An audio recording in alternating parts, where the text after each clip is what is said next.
जम्मू कश्मीर में जिस तरह से आपने देखा कि एक सियासी जो है हलचल मची हुई है। हर एक पॉलिटिकल पार्टी जो है कश्मीर में जाके दौरा करती है और कई पार्टियां जो जम्मू के कुछ एरियाओं में खासकर पीर पंचाल एरिया की बात करें वहां जाके अपना प्रचार कर रही हैं।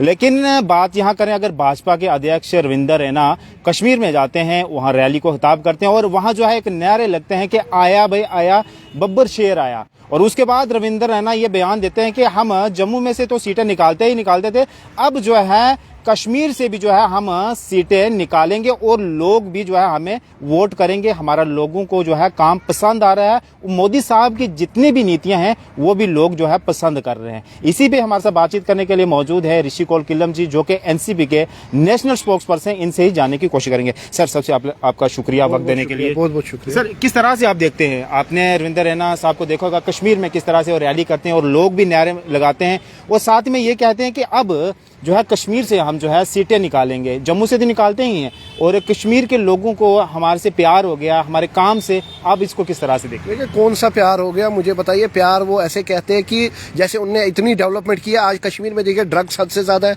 आज कश्मीर में देखिए आतंकवाद अभी भी है। आज बताइए बेरोजगारी नंबर 1 पे है। सड़कों की हालत वैसी ही है, लोगों की हालत वैसी ही है, गरीब तबका लोग वैसा ही है। मुझे बताइए इन्होंने किया क्या? मुझे बताइए, जो लोग इनको मैंडेट करेंगे। लेकिन एक चीज मैं आपको क्लियर करना चाहता हूँ, तमाशा देखने सारे आ जाते हैं, मदारी का खेल जहां भी हो वहां सारे आ जाते हैं। ठीक है, ऐसी बात नहीं है कि आप समझते हैं कि लोग क्यों आए। वहां किसी भी पॉलिटिकल लीडर की रैली हो, कुछ लोग आते हैं देखने के लिए, ऐसी कोई। हाँ, नो डाउट। अब आप कह रहे शेर आया, वो भी मैं क्लियर कर दूं। कार्यकर्ता थोड़े बहुत हर जगह रहते हैं, तो कार्यकर्ता जिंदाबाद मुर्दाबाद करते ही है। ठीक है, और प्रोटेस्ट करना होता है, कार्यकर्ता आ जाते हैं। और क्या पता जम्मू से भी कुछ कार्यकर्ता चले हो उनके साथ कार्य, तो ऐसी बात नहीं है। लेकिन आप उनकी जो प्रोग्राम हुआ उसको ये मत इस तरफ लेके जाइए कि भाजपा वहां जीत रही है, भाजपा वहां सीटें लेगी। ऐसा कुछ नहीं है। कश्मीरी समझदार है, कश्मीरी को पता है कि हमारे लिए क्या सही है क्या गलत है। आज उनको पता है कि भाजपा ने हमारे हालत क्या कर दी है। लद्दाख भी हमसे ले लिया, 370 भी आप बताइए आज हमारे से छीन गया है। आज हमारे से बताइए स्टेटहुड भी छीन गया है। आज हमारी जॉब्स भी सुरक्षित नहीं है। मैं कश्मीरियों को आपकी चैनल के माध्यम से ये बताना चाहता हूँ कि गुमराह मत हो। ये ऐसे लोग हैं, ये हमें गुमराह कर रहे हैं, ये हमारे कश्मीरियों को खराब कर रहे हैं। और खराब करने का तरीका क्या था? जो चंद लोग कश्मीरी वहां पे जो भाजपा के नुमाइंदे हैं, जो इस टाइम पोस्टों पे बैठे हैं, कोई चेयरपर्सन है, कोई चेयरमैन है, कोई कुछ है, वो लोग हमारे कश्मीरियत को खराब कर रहे हैं। वो लोग कश्मीरियों को खराब कर रहे हैं। आपने ये नहीं देखा उस वीडियो में जिस तरह से रविंदर रैना साहब ये कह रहे हैं कि जितने भी लोगों के मसले मसाइल मैं हल करके जाऊंगा, और बाजाब्ता जो है पेपर्स पे जो है साइन भी करते हुए दिखे हैं। देखिए, आज तक इनसे कश्मीरी पंडितों के मसले तो हल हुए नहीं, जो कि इनके मैनिफेस्टो में है। इन्होंने कहा था अच्छे दिन आएंगे, वो तो आए नहीं। किसी के पीएम पैकेज एम्प्लॉइज यहाँ सड़कों पे थे, उनकी कोई मांग पूरी नहीं हुई। हमारे कश्मीरी पंडितों की जमीनें जायदाद सब कुछ छीन लिया वहां की सरकारों ने, वहां की गवर्नमेंट ने। आज तक इनने कुछ किया नहीं। आज 8 साल हो गए, इनने कश्मीरी पंडित के साथ क्या किया मुझे बताइए। इन्होंने कश्मीरियों के साथ क्या किया? भाजपा ने पीडीपी के साथ मिलके इनोसेंट कश्मीरी लोगों पे पैलेट गन यूज किया। आज वो ब्लाइंड है, 6000 10,000 लोग ब्लाइंड है। उनके मुझे बताइए उनके घर का चूल्हा भी नहीं जल रहा है, क्योंकि जो उनका कमाने वाला था वो आज ब्लाइंड है। वो क्या करेगा? स्टोन पेल्टिंग के दौरान पैलेट गन वो समझा सकते थे, लेकिन पैलेट गन तो कोई ऑप्शन नहीं है। इससे अच्छा आप गोली मार दो। फिर आपने पैलेट गन उनको जिंदगी भर के लिए आपने ब्लाइंड कर दिया, तब आपको एहसास नहीं आया। आज मैं कश्मीरियों को बोलना चाहता हूँ, इतना मत गिरो। कश्मीरी मुसलमानों को मैं बोलना चाहता हूँ, इतना मत गिरो कि भाजपा का साथ दोगे। आप कश्मीर को तबाह कर रहे हो, आप ऐसे चीज को खराब कर रहे हो जो कि भाजपा का सपना था कि हम कश्मीर में झंडा लहराएंगे भाजपा का, और आपको वो यूज कर रहे हैं इसके लिए। आज आप बताइए, वो दिन भी याद करो जब पीडीपी के साथ मिलकर इनने आप पे पैलेट गन यूज किए। वो दिन भी याद करो जब 2019 में इन्होंने हमारा काला दिन हिस्ट्री में लिखा, तो हमसे 370 छीना, हमसे स्टेटहुड छीना। आज पूरे देश में जो कश्मीर देश का ताज था, आज हमें नीचे आ चुके हैं। जिस तरह से आपने बताया, और खासकर जिस तरह से मैनिफेस्टो में भी ये कहा गया था कश्मीरी पंडितों के साथ जो है हम इंसाफ करेंगे। सर, आपको नहीं लगता जिस तरह से हाउसिंग बोर्ड की तरफ से जम्मू में जो है फ्लैट्स दिए जा रहे हैं, आप भी कश्मीरी पंडित समुदाय से आते हैं, आपको कितने फ्लैट्स मिले हैं जो आपको नहीं दे रहे हैं? आप बाहर के लोगों को यहाँ बसाने की कोशिश की ये बात है। भाजपा को ये सोचना चाहिए, जो हमारे पंच सरपंच, जो हमारे इनोसेंट कश्मीरी पंडित वहां पे किलिंग जिनकी हुई, उनके माताएं बहनें, उनके बच्चे सड़कों पे है, गुहार लगा रहे हैं कि हमें फ्लैट दो, हमें रहने के लिए छत दो। जो पुलवामा में किलिंग हुई, उनकी फैमिली आज ढूंढ रही है कि हमें कोई रहने के लिए छत दो। लेकिन भाजपा ने यूपी, बिहार और बाकी लोगों को अलर्ट कर रहे हैं। एलजी साहब टच से मस नहीं हो रहे। उनको कश्मीरी पंडित जो आज रेंटू पे रह रहे हैं उनके लिए कुछ नहीं सोच रहे, जो कर्जे में डूबे उनके लिए नहीं सोच रहे, जिनको शाम का खाना नहीं है उनके लिए नहीं सोच रहे, जम्मू के लोगों का नहीं सोच रहे, जम्मू के डोगरों का नहीं सोच रहे, जम्मू के युवाओं का नहीं सोच रहे, पीर पंचाल के लोगों का नहीं सोच रहे। आप बात करें, आप देखो पुंछ, राजौरी, रामबन चले जाइए, वहां देखिए पढ़े लिखे नौजवान जो है वो बेरोजगार है, जिनके पास मजदूरी के लिए भी कुछ नहीं है, क्योंकि मजदूरी के लिए भी आप यूपी बिहार के लेबर ला रहे हो, तो हमारे लोग कहाँ जाएंगे। आप प्रोजेक्ट जो चला रहे हैं इस टाइम, जितने बागलिहार प्रोजेक्ट के साथ साथ जितने भी प्रोजेक्ट चल रहे हैं यहाँ पे बाहर की कंपनीज के, उनमें एक भी मुलाजिम मुझे बताइए, एक भी लेबर क्लास बताइए जो जम्मू कश्मीर का लगाओ, वहां भी 90% जो है वो लेबर क्लास हो या ऑफिसर हो बाहर के है। यहाँ का कहाँ है मुझे बताइए। आप रामबन डिस्ट्रिक्ट में कोई प्रोजेक्ट शुरू करते, पुंछ में कोई प्रोजेक्ट शुरू करते, तो वहां के लोगों को एम्प्लॉयमेंट जनरेट करो, वहां के लोगों को रोजगार दो। आप रोजगार दे रहे हो, बाहर से पकड़ के ला रहे हो। हम बाहर के लोगों के खिलाफ नहीं है, क्योंकि हमारे नौजवान भी वहां जाते हैं जॉब के लिए,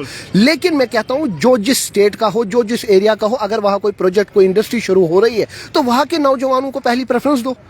अब दिल्ली में कोई प्रोजेक्ट होगा, हरियाणा में, अब जम्मू कश्मीर के लोगों को लोगे तो नेचुरली वहां के जो लोग हैं उनके सेंटिमेंट हर्ट हो गए। तो वैसे आप पुंछ, राजौरी, डोडा, किश्तवाड़ में प्रोजेक्ट चला रहे हो, बिजली के प्रोजेक्ट है, बाकी प्रोजेक्ट है, रेलवे प्रोजेक्ट है, तो लेबर क्लास तो हमारी कम से कम फिट करो, या हमारे जो नौजवान पढ़े लिखे उनको तो जॉब दो। आप कर रहे हो बाहर के, कैसे चलेगा ये।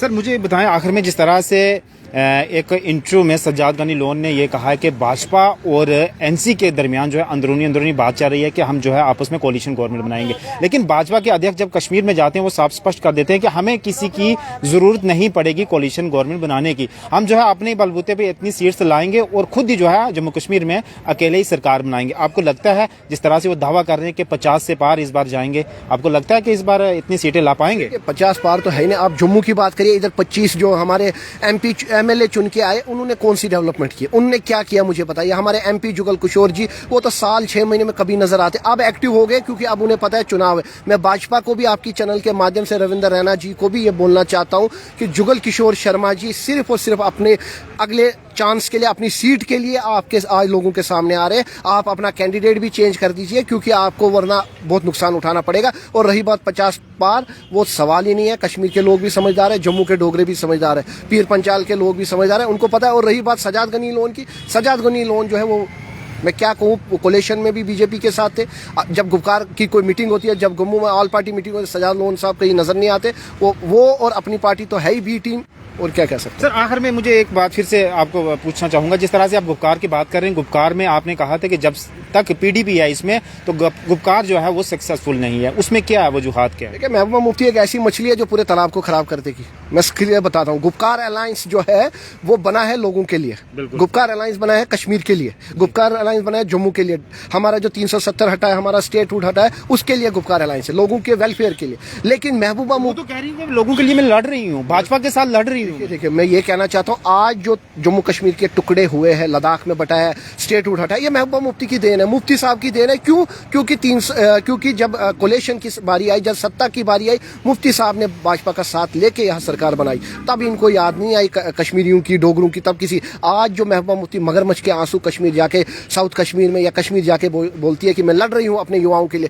जब युवाओं पे पैलेट गन यूज करती थी तब उनको शर्म नहीं आई। तब पीडीपी को टोटली बाइकआउट करना चाहिए जम्मू कश्मीर से। और मैं इलेक्शन कमीशन को पिछली बार भी मैंने लेटर लिखी थी, और मैं इस बार फिर लिखूंगा कि इस पार्टी को रिजेक्ट किया जाए, इस पार्टी, क्योंकि ये एंटी नेशनल एक्टिविटीज करते हैं। इनको ज्यादा हमदर्दी महबूबा मुफ्ती को पाकिस्तान से है। वो बार बार कहती है डायलॉग करेंगे, बात करेंगे, वो डेवलपमेंट की बात तो करते नहीं, युवाओं को रोजगार की बात करते नहीं। उनको पाकिस्तान से प्यार है, मुफ्ती साहब को भी पाकिस्तान से प्यार था, महबूबा मुफ्ती को भी पाकिस्तान से प्यार है। अगर हो सके हिंदुस्तान गवर्नमेंट से मैं अपील करता हूँ, महबूबा मुफ्ती का बोरिया बिस्तरा उठा के उनको पाकिस्तान भेजा जाए। चलें सर, बहुत शुक्रिया। तो जिस तरह से आपने सुन लिया ऋषि कौलकलन जी से, जो नेशनल कांग्रेस पार्टी के जो हैं स्पोक्स पर्सन, इनसे बातचीत की, और जिस तरह से इनका ये कहना है कि आने वाले वक्त में अगर जम्मू कश्मीर में चुनाव होते हैं तो जम्मू कश्मीर में जो है भाजपा को एक बड़ा झटका लग सकता है। और खासकर अगर बात करें तो गुपकार की, गुपकार में इन्होंने कहा कि जिस तरह से अगर महबूबा मुफ्ती रहेंगी तो वो गुपकार जो है सक्सेसफुल नहीं है, क्योंकि गुपकार जो बनाया गया है वो लोगों के लिए बनाया गया है, लोगों के